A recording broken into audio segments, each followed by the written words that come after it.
మనుగురు గత కాలం ఆగస్టు నెల మరి కొంతకాలం క్రితం ఏం జరిగిందంటే మన మనుగురు ఇతను లారీ డ్రైవరు కొన్ని పరిస్థితుల వల్ల ఆర్థిక పరిస్థితుల వల్ల హైదరాబాద్ వెళ్ళడం జరిగింది. అక్కడ హైదరాబాద్ ఫోనెక్స్ ఇంటర్నేషనల్ స్కూల్లో స్కూల్ డ్రైవరు. మరి నేను కూడా అక్కడికే వెళ్ళాను. పిల్లల ఎగ్జామ్స్ 10th క్లాస్ ఎగ్జామ్స్ అయిపోయాక అక్కడ నాకు ఒక సాఫ్ట్వేర్ మేడం వాళ్ళ ఇంట్లో కుకింగ్ చేసా. వంట ఇద్దరికి చెరొక 20,000 వచ్చేటి. అట్లా ఒక 3 నెలలు మంచిగానే వచ్చినాయి, మంచిగానే ఉన్నాం మేమందరం. పిల్లలు కూడా కాలేజీలో, అమ్మాయిని భద్రాచలం కాలేజీలో జాయిన్ చేశా. చిన్న అమ్మాయిని ఎప్పటిలాగే భారత్ స్కూల్ విద్యానికేతన్ జాయిన్ చేశా. ఓకే, పర్వాలేదు, కొంచెం సెటిల్ అయినాం. మారిండు, మాకు మంచి రోజులు వచ్చినాయి అని అనుకున్నాం.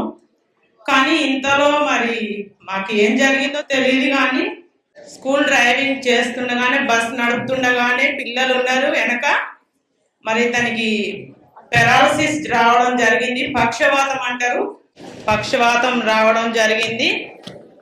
మరి అట్లా ఒక 2 కిలోమీటర్ల వరకు కూడా అతను కాలు చేయి పని చేయకపోయినా బస్ కంట్రోల్ చేసి పిల్లలకి ఎటువంటి హాని జరగకుండా స్కూల్కి ఎలాంటి బ్యాడ్ నేమ్ రావద్దు అని డిసైడ్ చేసుకొని, నాకు వచ్చింది పక్షవాతమే అని అతనికి అర్థమయ్యి ఒక చిన్న హాస్పిటల్ దగ్గరికి ఆ సైడ్ చేసుకొని బస్ న్యూట్రల్ చేసి మరి వెంటనే పిల్లలకి పేరెంట్స్కి ఇన్ఫార్మ్ చేసి మరి స్కూల్ వాళ్ళకి ఇన్ఫార్మ్ చేసి వాళ్ళందరినీ ఎక్కడికి పంపించడం జరిగింది. తర్వాత నాకు ఫోన్ చేసి చెప్పారు. నేను అక్కడి నుంచి హడావుడిగా మేడం వాళ్ళ ఇంట్లో నుంచే వెళ్ళాను ఇతని కోసం. నా దగ్గర అప్పుడు డబ్బులు లేవు. మా మేడం ఒక 500 రూపాయలు నీ చేతిలో ఉంచుకో, అసలు ఏం జరిగిందో తెలియదు కదా నీకు, అక్కడికి వెళ్ళి ఫోన్ చేయి అన్నారు. అక్కడికి వెళ్ళా, డాక్టర్ని కలిసాము. మరి డాక్టర్ ఏమన్నారంటే, అమ్మా మీ ఆయనకు కాలు చేయి 2 పని చేయట్లేదు, మరి అది మీరు సిటీ స్కానింగ్ తీయించుకోండి అన్నారు. సిటీ స్కానింగ్ చేసాము. అక్కడ ఆయనకు పక్షవాతం అని వాళ్ళకి చెప్పారు. కానీ మా అన్నయ్య నాతోటే ఉన్నాడు, మా సొంత అన్నయ్య. మా అన్నయ్యకి తెలిసింది, మా చెల్లెకి చెప్పొద్దు అని బాధపడి చెప్పలేదు. తర్వాత రేపు ఉదయం పెద్ద హాస్పిటల్కి తీసుకుపోదాం చెల్లె, వద్దు ఇప్పుడు నైట్ అయింది కదా ఇంటికి తీసుకెళ్దాం అన్నారు. కానీ ఇతని బాడీ ఇతనికి సహకరించట్లేదు. ఈయన ఏమన్నాడంటే, లేదు సుజాత, నన్ను వెంటనే హాస్పిటల్కి తీసుకెళ్ళు అన్నారు. అక్కడి నుంచి వెంటనే అపోలో హాస్పిటల్కి తీసుకెళ్తే అక్కడ బెడ్లు ఖాళీ లేవు, మీరు వెళ్ళండి అన్నారు. నైట్ 10-11 అవుతుంది. మళ్ళీ అక్కడి నుంచి దాబా కిమ్స్ హాస్పిటల్ గచ్చిబౌలి అక్కడికి వెళ్ళడం జరిగింది. MRI స్కానింగ్ చేసి వెంటనే మరి తలలో లెఫ్ట్ సైడ్ బ్లడ్ క్లాట్ అయిందమ్మా మీ ఆయనకు, దానివల్ల పెరాలసిస్ వచ్చిందని మాకు నైట్ 2 గంటలకు వాళ్ళు ఇన్ఫార్మ్ చేశారు. సరే అండి మరి ట్రీట్మెంట్ చేయండి అంటే 25,000 కట్టండి అమ్మా, లేకపోతే తీసుకెళ్ళండి అన్నారు. సార్ మాకు తెల్లారేసరికి అవకాశం ఇవ్వండి, మేము తీసుకొస్తాం డబ్బులు, కానీ అతనికి ట్రీట్మెంట్ చేయండి అంటే, లేదమ్మా మేము చేయం, తీసుకెళ్ళండి అన్నారు. సార్ని బతిలాడాను, హాస్పిటల్ మేనేజర్ని. సార్ 2 ఆడపిల్లలు వాళ్ళ ఊర్లో ఉన్నారు, మేము బ్రతుకు తెరువు కోసం వచ్చినాం అయ్యా, మరి మా పరిస్థితి ఇది అని చెప్పాను, ఏడ్చాను, అడిగాను. సరే దేవుడు నా మొర ఆలకించినట్టు, మరి దేవుడు ఆయన రూపంలో ఉన్నట్టు నా దగ్గర 2,500 మాత్రమే ఉన్నాయి, 25,000 కట్టమంటే. అదే టైంలో ఆయన మరి హాస్పిటల్లో చేర్చుకోవడం జరిగింది. తెల్లవారుజామున 4 గంటలకి 5 గంటలకి ట్రీట్మెంట్ ఇచ్చారు. అయిపోయింది, జరిగిపోయింది, ట్రీట్మెంట్ చేస్తూనే ఉన్నారు. కానీ మా ఆయన ఏమన్నాడంటే, సుజాత నువ్వు ఈ డబ్బులు పెట్టలేవు, నన్ను మందిరంకి తీసుకెళ్ళు అని అడిగిండు. దేవుడికి స్తోత్రం అండి. మరి మందిరంకి తీసుకెళ్ళు అని అడగగానే ఎందుకు అని అడిగా. లేదు నేను నడుస్తా, లేకపోతే అక్కడే ఉంటా, నన్ను మందిరానికి తీసుకెళ్ళు అంటే, మనం ఏ మందిరానికి వెళ్దామా, ఏ మందిరం మాకు తెలియదు కదా. మరి మన హిందువులు మేము పూజ చేసే వాళ్ళం అండి ఇంతకుముందు, మరి మాకు మందిరం గురించి తెలియదు. కొంతమంది మా చుట్టాలు మా దగ్గరికి వచ్చి మాట్లాడడం జరిగింది. మరి సొంత మా బాబాయి, మా పిన్ని ఇక్కడే మరి ఈ మందిరానికే వస్తున్నారు, వాళ్ళది ఉలవనూరు. మరి ఇక్కడికి ఖమ్మం వెళ్ళండి, మీరు ఖమ్మం వెళ్తే మంచి జరుగుతుంది. మరి ఖమ్మంలో ఉన్న అన్నయ్య చేయి వేస్తేనే మీ నాయన నడుస్తాడు అని చెప్పి, అమ్మ నువ్వు ఏ దేవుళ్ళు వద్దురా, ఎక్కడికి వెళ్ళొద్దు తల్లి, నువ్వు అక్కడికే వెళ్ళు అన్నాడు. అయితే సరేలే మరి నేను అక్కడికే వెళ్తా కానీ అన్నయ్య మరి రక్త పరీక్ష చేయించుతా, రక్తం బ్లడ్ ఎక్కువ అవుతుందట, రక్తం ఎక్కువ అవడం వల్ల రక్తం తీస్తున్నారు, తగ్గింపు మళ్ళీ పెరుగుతుంది యథావిధిగా. మరి ఎట్లా బాబాయ్ అంటే, నువ్వు అక్కడికి వెళ్ళు, ఏం కాదు నీకేం భయం లేదన్నారు. మరి రక్తం ఆ రోజు ట్రీట్మెంట్ చేస్తుండగా రక్తం తీసి మళ్ళీ 3 రోజుల తర్వాత వెళ్తే మళ్ళీ యథావిధిగా అంతే రక్తం పర్సెంటేజ్ ఉందని చూపించారండి డాక్టర్లు. మాకు అర్థం కావట్లేదండి, మీ ఆయనకి వేరే టెస్ట్ చేయాలి, లేదంటే బోన్ నుంచి కూడా రక్తం తీసి టెస్ట్ చేయాలని అన్నారు. ఈయననేమో నన్ను మందిరానికే తీసుకెళ్ళు, నువ్వు ఏ రక్త పరీక్ష చేయించొద్దని ఈయన గొడవ పెడతాడు. సరే మా బాబాయ్ వాళ్ళు చెప్పారు, మా ఆయన కూడా ఇదే మాట అంటాడు, తండ్రి నేను నీ కోసం అయితే వస్తా, నా భర్త కోసం అయితే నీ మందిరంలో అడుగు పెడతా. మరి రక్త పరీక్ష రిపోర్ట్లు మారి తక్కువ రిపోర్ట్ చూపిస్తే, ప్రభువా నిన్నే నమ్ముకుంటా, నా కుటుంబం అంతా నీ జీవితాంతం నీ మందిరంలో నడుస్తా, నా జీవితం ఉన్నంత వరకు నీ కోసమే బ్రతుకుతా దేవా, నీ మొట్టమొదట నేను ఈ మందిరంలో అడుగు పెట్టానండి. మరి అలాగే తర్వాత వెళ్ళి రక్త పరీక్ష చేయించాను. చేయించిన వెంటనే దేవుడికి గట్టిగా స్తోత్రం చెప్పండి. మరి రక్త పరీక్ష రిపోర్ట్లు మారి వచ్చాయండి.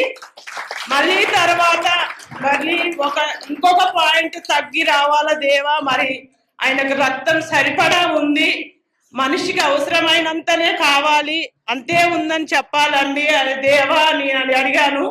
మళ్ళీ రిపోర్ట్ చేపిస్తే మళ్ళీ అంతే తగ్గి వచ్చిందని ఇంకొక పాయింట్. అట్లా అప్పుడు నేను గట్టిగా నమ్మకం ఏర్పరచుకున్నాను తండ్రి యేసయ్య మీద. మరి ప్రభువా నా భర్త రక్తం విషయంలో ఆరోగ్య విషయంలో అయితే నన్ను నమ్మకం ఉంచావు, కానీ మరి దేవా నీ మందిరానికి అయితే నడవలేని పరిస్థితిలో వస్తున్నాను, నడిపించి ప్రభువా అని అడిగాను ఈ మందిరంలో. మరి ఈ రోజు నడిచి వచ్చాడు, ఆ రోజు నడవలేని పరిస్థితిలో ఇదే మందిరానికి వచ్చినాం మేము.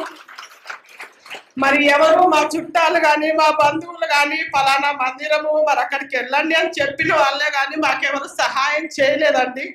నేను నైట్ 2:30కు ఖమ్మం రైల్వే స్టేషన్లో దిగాను. అక్కడ ప్లాట్ఫారం మీద పడుకొని తెల్లవారినాక ఈయన నడవలేని పరిస్థితిలో ఇక్కడ తీసుకొని వచ్చాను. అన్నయ్య చేయవేగానే మరి తిమ్మిర్లన్నీ పోయినాయండి. తిమ్మిర్లన్నీ పోయి మరి మంచిగా నడిచింది ఇక్కడ నుంచి అక్కడి వరకు. మరి అప్పటి నుంచి ఇప్పటి వరకు అన్నయ్య చెప్పిన ప్రతి వాక్యం ప్రతి మాట నేను మర్చిపోలేదండి. నేను ఎక్కడికి వెళ్ళినా మరి అన్నయ్య చెప్పిన ప్రతి మాట మాకు ఇట్లా చెప్పిండు దేవుడి గురించి. దేవుడు అంటే ఇది, దేవుడు యందు మీరు ఎంత భయభక్తులు కలిగి ఉంటే, మీరెంత నమ్మకంగా ఉంటే, మీరెంత విశ్వాసంగా ఉంటే దేవుడు మీకు అంత మంచి చేస్తాడని దేవుడు చెప్పిన ప్రతి వాక్యం నేను మందిరానికి వచ్చినప్పుడల్లా వినడం జరిగింది. అదే విధంగా మరి ఒక్కడే దేవుడు, ఒక్కడే చర్చి, ఒకే సేవకుడు ఉండాలని నిర్ణయించుకున్నానండి నేనైతే. మరి అదే విధంగా ఇప్పటి వరకు కూడా మరి దేవుడు మందిరాన్ని అయితే మేము వదిలిపెట్టలేదు, మందిరానికి నడుస్తున్నాం.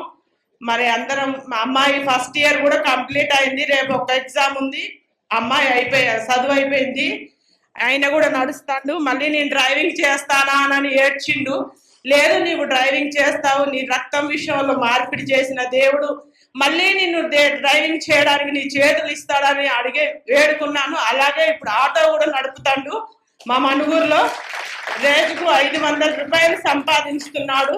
చాలండి, మాకు ఇంతకంటే దేవుడు చేసిన మేలు ఇంకెప్పటికీ మర్చిపోలేము. ఇప్పుడు ఎల్లప్పుడూ దేవుని విడవక ఎడబాయక దేవుని యందు భయభక్తులు కలిగి దేవునికి ఇష్టమైన బిడ్డలుగా మేము నడుచుకొనుటకు దేవుడు మాకు సహాయం చేయాలని యేసు నామములో అడిగి వేడుకుంటున్నాను తండ్రి. దేవుడి యొక్క సాక్ష్యం దీవించబడును గాక. హల్లెలూయా. గట్టిగా దేవునికి స్తోత్రం చేద్దాం. హల్లెలూయా.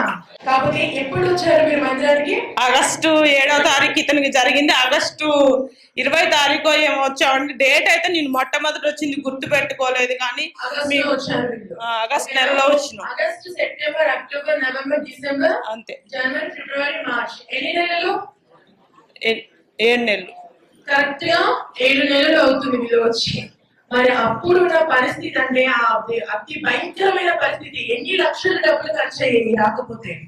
ఒకవేళ అంటే స్తోమత లేదు కాబట్టి పెట్టుకోవడానికి వారు ఆ చాలా వేడుకున్నారు.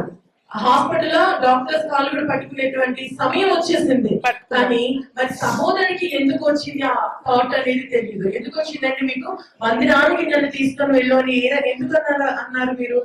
నాకు ముందుగానే దేవుడు నన్ను పిలిచినట్టుగానే అనిపించింది. ఎందుకంటే నాతో పాటు తోటి డ్రైవర్లు ఉండేవారు. వారు ఎప్పుడు కూడా, నేను కొంచెం మందాగేవాడిని అప్పుడు, వారు ఎప్పుడు నువ్వు మందాగడం మానేయాలంటే నువ్వు మందిరానికి నడవాలని ప్రతి సండే నన్ను అడిగేవారు. నేను ఆటో తోలుకోవడానికి వెళ్ళిపోయేవాడిని, కానీ వాళ్ళని ఎప్పుడు పట్టించుకోలేదు, పెద్దగా పట్టించుకోలేదు. మా డ్రైవర్లు అంటూనే నాకు అలా ఆలోచన తట్టింది. ఇది ఎప్పుడైతే నాకు వచ్చిందో, ఒకప్పుడు నేను లారీ ఓనర్ని, డ్రైవర్ని అంటే క్లీనర్ చేస్తూ డ్రైవర్ని అయ్యి డ్రైవర్ స్థాయిల నుంచి లారీ కూడా కొనుక్కున్నాను. అప్పట్లో లారీ కొన్న కొన్ని రోజుల తర్వాత లారీ పడిపోయింది. అప్పుడు కొండల స్వామి ఎక్కడున్నావయ్యా, లారీ పడిపోయిందని వేడుకున్నాను. అదొకటి గుర్తుకొచ్చింది. తర్వాత మధ్యలో మా చెల్లెల విషయంలో పెళ్లి జరిగిన తర్వాత మా చెల్లెల కాపురంలో మళ్ళీ ఒక చిచ్చు వచ్చింది. ఎక్కడున్నావు తండ్రి అని వేడుకున్నాను. అప్పుడు కూడా కనపడలేదు. ఇక మూడోసారి నాకే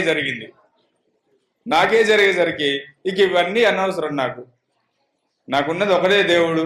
అయినా ఎంతోమంది చెప్తున్నారు ఒక్కడే దేవుడు ఉన్నాడు, అతన్నే కొలుచుకోవాలి, కానీ ఇక వీళ్ళందరూ ఎందుకు దేవుళ్ళు అనేసి చాలా మంది అన్నారు. దాని మూలంగా ఇక నాకు ఇవన్నీ అనవసరం, నేను మందిరంలోకి వెళ్ళిపోతాను అనేసి నేను మంచిగా నిర్ణయం తీసుకున్నాను.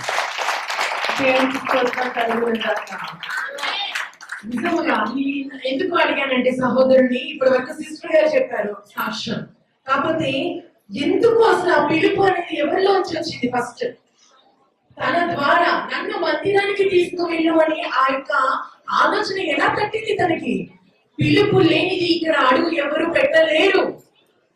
గమనించండి, దేవుని పిలుపు లేనిది ఎవరు ఇక్కడ కాలు మందిరంలో పెట్టలేరు. ఇప్పుడు ఇక్కడ ఉన్న ప్రతి బిడ్డ కూడా నాతో సహా దేవుని పిలుపు ఉంది కాబట్టి నువ్వు ఈ మందిరంలో సజీవునిగా నిలబడి ఉన్నావు. దేవునికి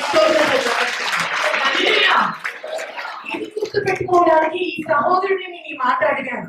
అసలు ఎందుకు తట్టింది మీకు ఆలోచన అన్నప్పుడు, తోటి పనివారు వాళ్ళ ఫ్రెండ్స్ వీళ్ళందరూ మందిరానికి వెళ్ళే బిడ్డలు అనుకుంటాం. మరి వారు ఎప్పటి నుంచో చెప్తున్నప్పుడు అప్పుడు చెప్పారు ఎప్పుడే మీకే వాళ్ళ సిస్టర్ సహోదరి విషయంలో, వాళ్ళ యొక్క దారి విషయంలో ఎన్నో దేవులని నేను వేడుకున్నాను, కానీ ఒక్కరు కూడా నా దగ్గరికి వచ్చి ఈ రకంగా నాకు సహాయపడలేదు. కానీ నా మనసుకి ఎందుకు అనిపించింది పలానా అంటే ప్రపంచం మొత్తం దేవుడు ఒకడే అని చెప్పేసి ఎంతో మంది ఎన్నో సందర్భాలు అంటుంటే నేను విని ఊరుకున్నాను. కానీ చూడండి, శ్రమ వస్తేనే దేవుడు విలువ అనేది తెలుస్తుంది అన్నదానికి ఇది ఒక సాదృశ్యం. అవునా కాదా? నాకు చాలా మంది అంటారు, అమ్మా ఇన్ని అడుగుతున్నా, ఇన్ని చేస్తున్నా, ఎప్పుడు దేవుడు కనికరిస్తాడు, ఎప్పుడు కనిపిస్తాడంటే నువ్వు బ్రతికి ఉన్నావు కదా. ఇప్పుడు ఈ మాట మీకు ఎన్నో సార్లు చెప్పా. నువ్వు సజీవురాలిగా ఉన్నావు అంటే కేవలం దేవుడు నీ పైన చూపిస్తున్న ఉచితమైన కృప. 2-3 లక్షలు కానికి ప్రైవేట్ హాస్పిటళ్లలో ఈ సహోదరుడికి వైద్యం జరగదు కనుక, కానీ దేవుడు చూడండి తనకి తలంపు ఇచ్చి ఆ రకంగా పిలిపించుకొని మరి దేవుని యొక్క తాకుడి మన దైవజనుల ద్వారా ఆ బిడ్డను దగ్గరికి తీసుకొని స్వస్థపరచబడి ఉచితంగా ఆ యొక్క బిడ్డను స్వస్థపరిచిన మన దేవునికి ఎలాంటి వందనాలు చెప్తారు. ఈ రకముగా మరి ఆ కుటుంబంతోడు మన దేవుడి దీవెనలు ఎల్లప్పుడూ ఉండాలి. ఆ సహోదరునికి ఇంకా తన భార్య ఏమని అడుగుతున్నారంటే ఇంకా సంపూర్ణంగా ఇంకా తన సొంతంగా అంటే తను ఇంకా గర్వంగా ఏం చెప్తున్నారు తెలుసా? నా భర్త ఇప్పుడు ఆటో నడుపుతున్నాడు, ఒక 500 రూపాయలు వస్తాయి ఇంచుమించు, అది చాలు మాకు. ఏంటంట లక్షల కోట్లు అడుగుతున్నారా వీళ్ళు? లేదండి, నిజమైన క్రైస్తవురాలిగా అనిపించుకోవాలంటే ఇటువంటి ఉచ్చమైన ఒక మాట చాలు. ఆ రకంగా అడిగి చూడు, దేవుడు నువ్వు అడిగిన దానికంటే ఇంకా నీ హృదయం ఎటువంటి మలినం లేకపోతే నువ్వు అడిగిన దానికంటే దేవుడు రేపటి దినవల నిన్ను గొప్పగా హెచ్చిస్తాడు. ఆ రకంగా అడిగేది కూడా మనస్ఫూర్తిగా నాకు ఇది చాలు ప్రభువా అనే విధంగా తగ్గించుకొని అడగాల.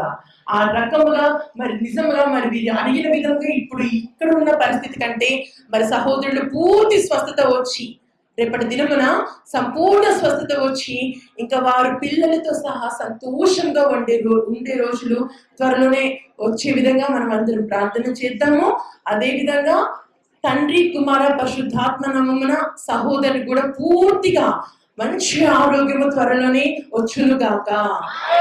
ఆమేన్. హల్లెలూయా.